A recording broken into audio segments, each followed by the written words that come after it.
Michelle and Leanne. Hey, why? So you talking to me? We are so excited for tonight. We got paparazzi keeping on going tonight, and then we got something else going on. What's the other thing we got going on? Pretty cool video. Oh yeah, the camp highlight video. Hey, It's really good. You went to camp. We had an awesome time last weekend, man. It was so much fun. It was a blast. And so we are going to have a highlight video here in just a second. You can't hear me? Hey, I heard you can't. Yeah, sorry.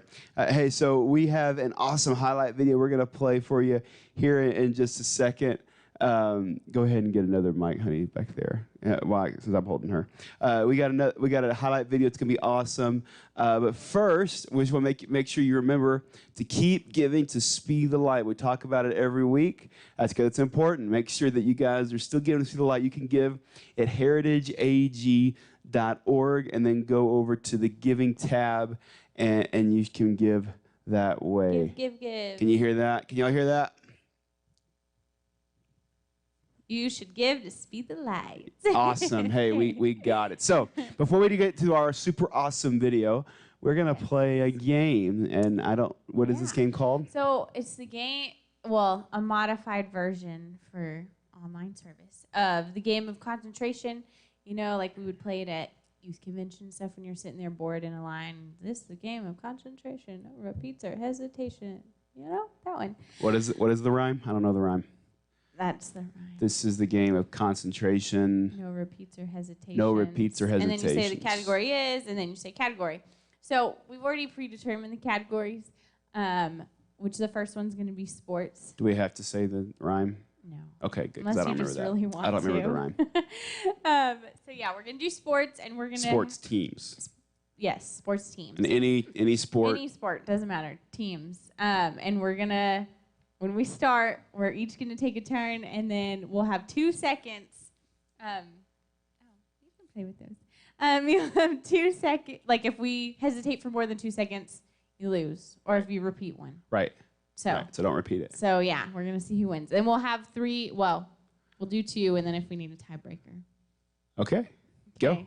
You go first. Oh, I'm starting? Yeah. Hold up. Wait. Okay. Do I have to say? Okay, it doesn't matter. Okay. The Nuggets. Cardinals. Cowboys. Redskins. The Mavericks. Mariners. The Rangers. Marlins. The 49ers. Lakers. Cavs. Heat. What people say, yeah. The Dolphins. She really is like Yankees. The Bears. Red Sox. The Cubs. Jets. You just name animals, it's fine. The Lions. Giants. That's 2 seconds. know. Yeah, that's 2 seconds. I think I won You that. just name a bunch of animals, though. You can go a Yeah. mile. Yeah. So you Not every animal. Which we knew he would win sports. I didn't even say Razorback. What am I doing? I'm not a true fan, I guess. But Not true. She's having you fun. having a good tonight, time, baby guys. girl? Yeah. And whenever she gets to see you guys in person, she's really excited for that. Yeah. Just saying. Yeah. Okay, so round 2 is makeup. We tried to do one that maybe I would win and maybe he would win. Make Makeup. it fair. Okay, you can start. Are we talking about like? Okay. Eyebrow pencil. Eyeliner. Foundation. Mascara. Eyebrow curler, or what do you call it? Eyelash curler. Eyebrow cool. Yeah, not eyebrow curler. That's That 2 second should not delay. count. That's 2 second delay. No, you made something up because people don't curl their eyebrows. I meant the eyelash curler, all right? We'll give it to him. Foundation. Lips. I said foundation. You distracted me. Oh, man, I totally just That's not won fair, guys. 2 in a row. You want to do the third one? Sure, Just to, for fun. what was it? See if I can redeem myself. Countries. Countries. Okay. That'll be fun. You go first. Bangladesh. United States. Indonesia. Canada. Vietnam. Mexico. Argentina. Brazil. Oh, you already said that one. That's more than 2 seconds. I was trying to think of the world in my head and go, and then you already said those that I was thinking of. I'm just a quick thinker. I'm not. I got North America down. It's all I needed. Wow. Yeah. That's sad. Yeah. I should have had more of a game plan going into that. Hey, it's okay. You know, that's all right. Yeah. All right. Well, hey, guys, I know you're ready for it. I know you're excited for it. I know you are just waiting there with anticipation for this year's 2020 camp video. And so instead of doing that, though, we're just going to, it's been really hot weather we've been having here lately, hasn't it? It's been crazy. No, I'm just kidding. Hey, check out this video.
Jordan, what are you doing? I'm filming.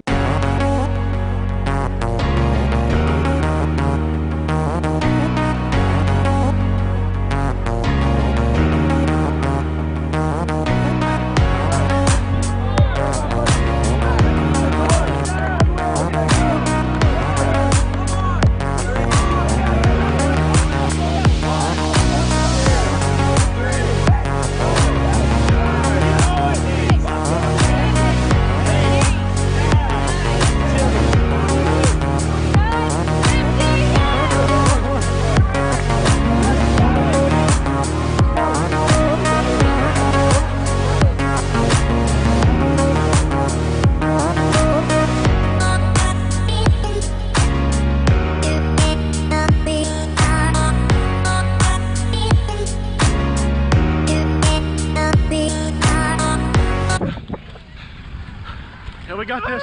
We're in first place. First place. Yellow Yaks. We got this.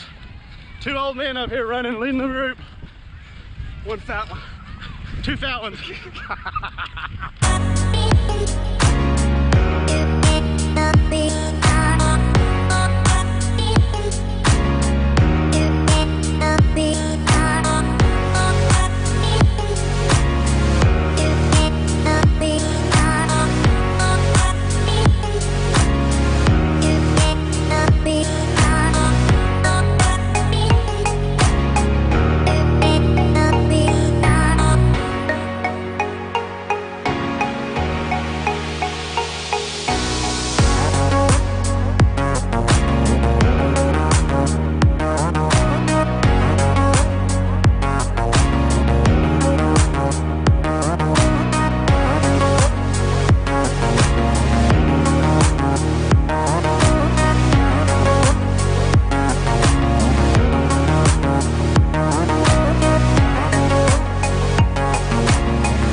Hey, I hope you guys enjoyed that video. We're going to be posting it on YouTube, here on YouTube, and then also here on Facebook later on, and probably on Instagram TV. That way you guys can go and watch it later. I want to say real quick a big thank you to Jared Teal and Katie Smith, who both went with us.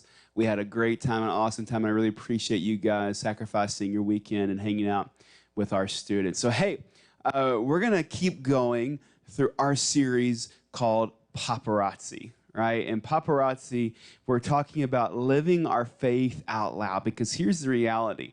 As Christians, we live in a world where people are looking at us, and people are looking at us to see, what is this Christian life all about? And so we're looking at the book of James to see how we can live out our faith so that other people can look at us and see Jesus through the way that we live. We talk about every week here at Tribe that Tribe is a place where you belong.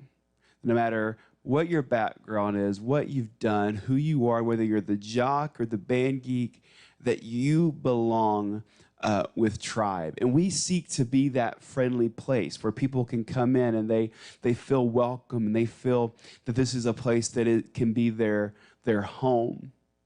But the biggest obstacle for that happening is this little guy that we've talked about before called Mr. Click.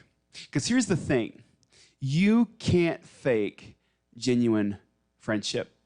And when people come into Tribe, if you can maybe be friendly to them, but if the whole time you're with your clique and you're with your friend group, and I'm not talking about, saying it's bad to have friends. What I'm talking about are those groups that become exclusive, that push people away, or isolate themselves from other people. And when people come to Tribe, when Mr. Click is here, they can see that. And so tonight, I want us to look at how our faith and how what we believe affects our relationship with each other, especially into the youth group. And so James, the brother of Jesus, gives us some really awesome insight into this. James, we're in chapter 3, verse 13. If you are wise and understand God's ways, prove it by living an honorable life, doing good works with the humility, some translations say, the meekness that comes from wisdom. Doing good works with the humility that comes from wisdom. The whole book of James, we've been talking about how there's a correlation, there's a cause and effect. What you believe will lead to action, whether good or bad. So right belief leads to right action. Wrong belief leads to wrong action. In a world where people are looking at us and our actions, it becomes imperative that we have the right beliefs so that we can have the right actions. You get it? But what James is also correlating here is there is also a connection between wisdom and the wisdom that we get from God and from learning about him. There's a connection between wisdom and the way that we treat each other. You see, what he's saying here is that real wisdom leads to real humility. It leads to meekness. So what do I mean when I say wisdom? Wisdom is knowing the difference between right and wrong. It's not only just knowing the difference, but it's being able to tell the difference, to be able to see the difference in situations. You can look at a situation and because of your relationship with God, you can perceive and know the difference between right and wrong. It also means godly wisdom means that you know who you are, and you know who God is, and you know who other people are in relationship to you. It's having this godlike perspective on situations and people.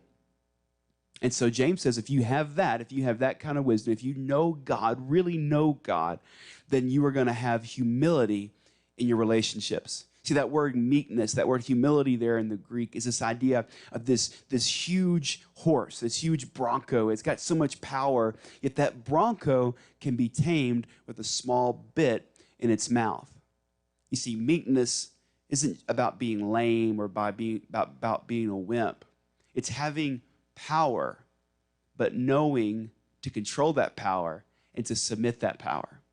And so when James says that you and I are to be humble, to be meek, it means that we are to submit ourselves, no matter how good we may think we are, to submit ourselves not only to God, but to one another. In other words, James says, if you really know God, if you really understand God, you're going to see people differently, and you're going to treat people like you want to be treated, and you're going to expel Mr. Click from your friendships.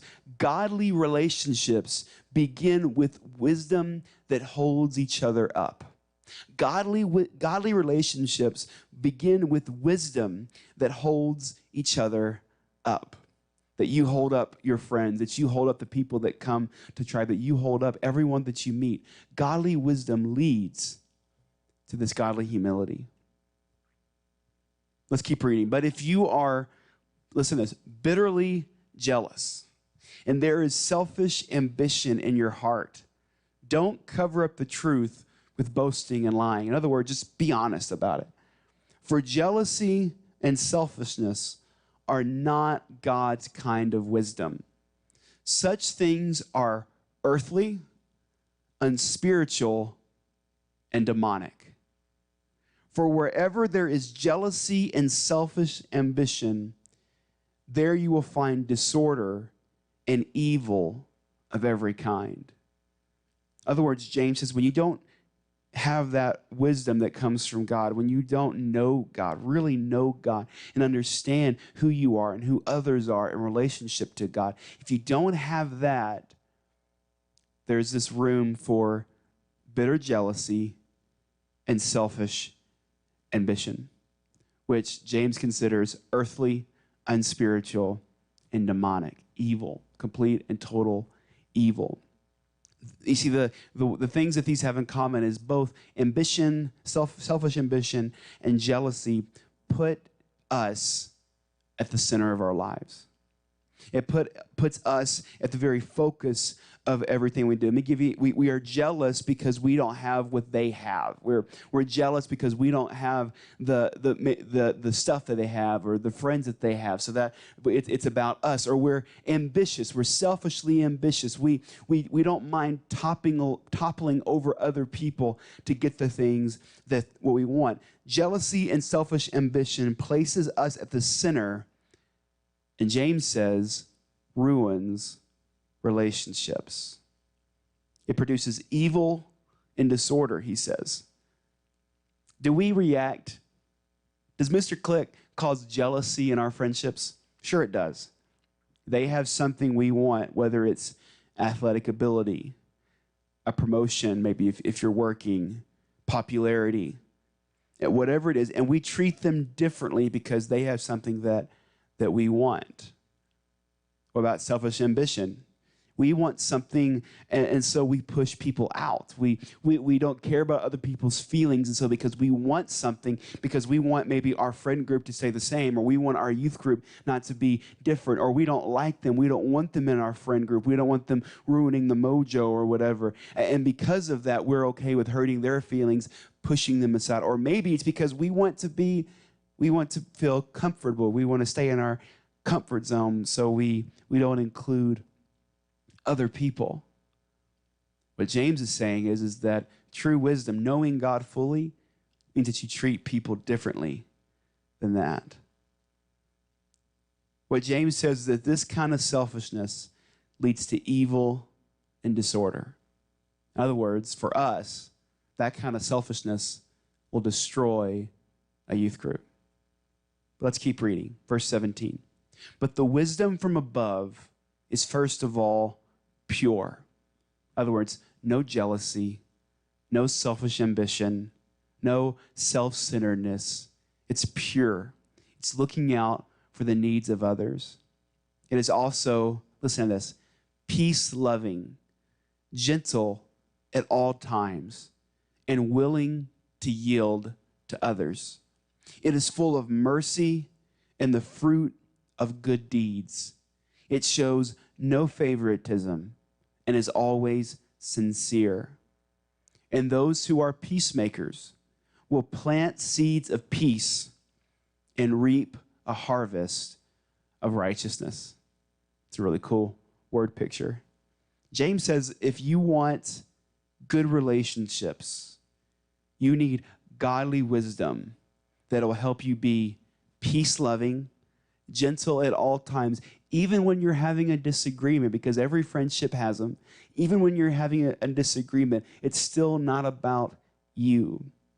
And be willing to yield to others, to be full of mercy, and to treat everyone exactly the same.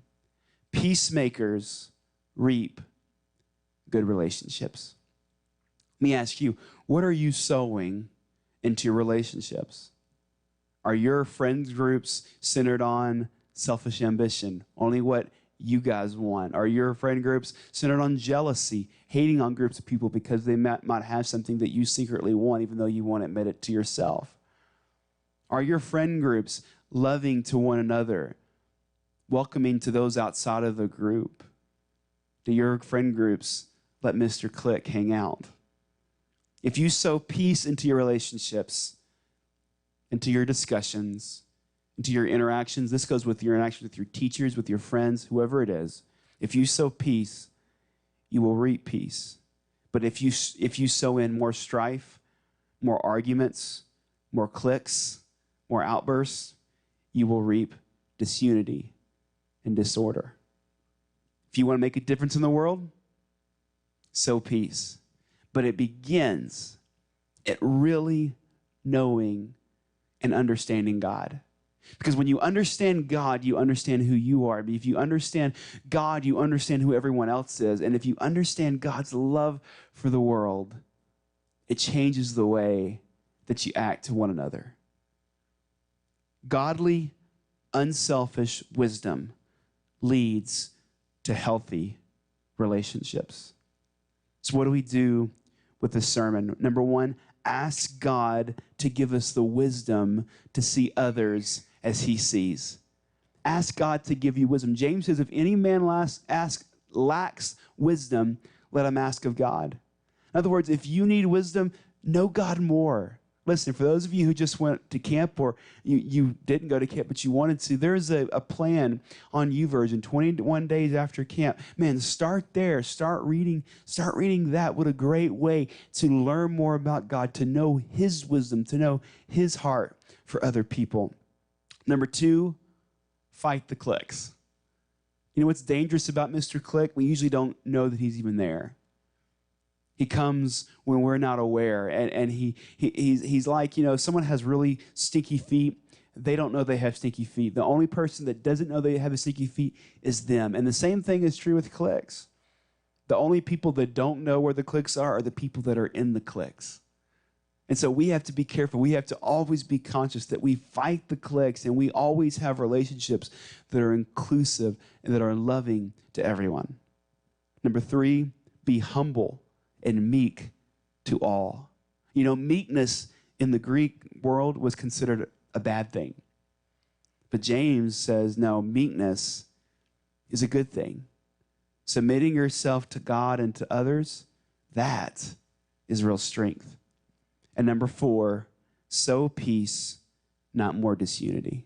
If you're having fights with your friends, if you're having fights with your parents, this relationship advice, it goes to all relationships, not just here at youth group. If you're having problems with fighting an argument, why not try sowing peace instead of arguments?